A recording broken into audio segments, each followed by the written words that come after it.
Welcome to the most important meal of the day. I'm Eric L. Dunavant, and this is Blockchain for Breakfast.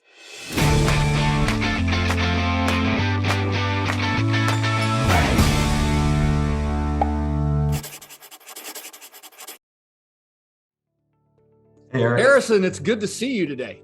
You as well. Thanks for having me again. Hey, I want to spend some time just real quick talking about, I use this phrase, what is broken, but let me lay out what I'm talking about real quick, and then I really want you to respond. So, I've run businesses in the financial services industry. I've invested myself. I've done baking, I've been in all of that.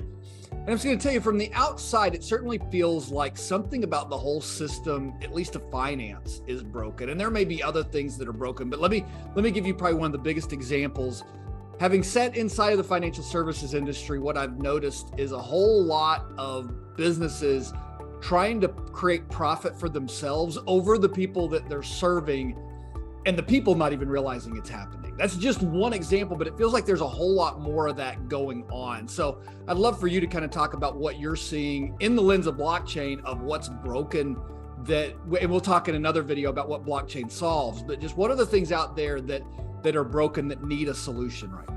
Yeah, and I guess I want to say first up, I'm not assigning malice to any particular party here, but I have much of the same attitude from my experience in finance and just growing up and seeing like another side of it through blockchain.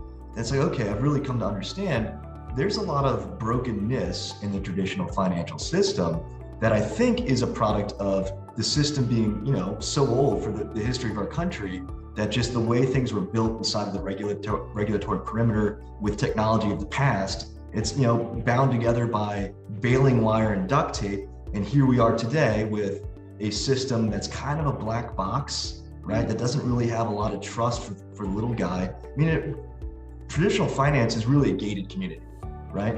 There's first-class citizens, there's second-class citizens, and then there's everyone else.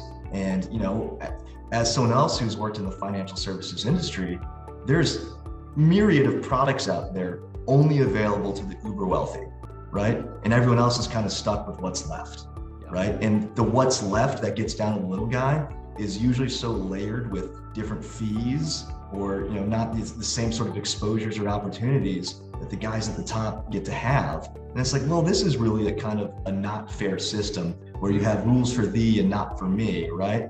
And of course, you have these banks that are too big to fail, and are they really acting in your best interest, or are they really acting under the regulatory guise of whoever the powers to be today? So I don't want to get too doom and gloom here or put on a tinfoil hat for our audience here, but I think the message is that, this is definitely not perfect, right? Yeah. The existing financial system is definitely not perfect, and it definitely doesn't treat everyone the same. I think that's pretty, uncontroversial of an opinion to have. And I really want to get later and dig deep into how blockchain might offer a solution to a lot of these problems. Well, but from that overview, right? I mean, what you're really saying is, again, putting blockchain aside, this industry is ripe for a change, for something new to come in. Like the status quo won't work the further we go. We're going to have to, their solutions are going to have to come in to change something. Would you agree with that? Absolutely. And there's actually a ton of evidence for that very notion. When you look at all of the large banks, again, pull up their recent acquisition lists. It's a bunch of companies that have been founded 2 years ago, right? Of these disruptors. And they're saying, well, I have an existential threat. They do their best to, I hate to say it, but they do their best to kind of kill their competitors. And if they can't do that, they're going to buy them. Right? And so you're seeing a bunch of acquisitions in the fintech space or even the blockchain space, where all of a sudden the banks are getting very serious about building 21st century infrastructure. Now, that's all the evidence you need that they think this could be a threat.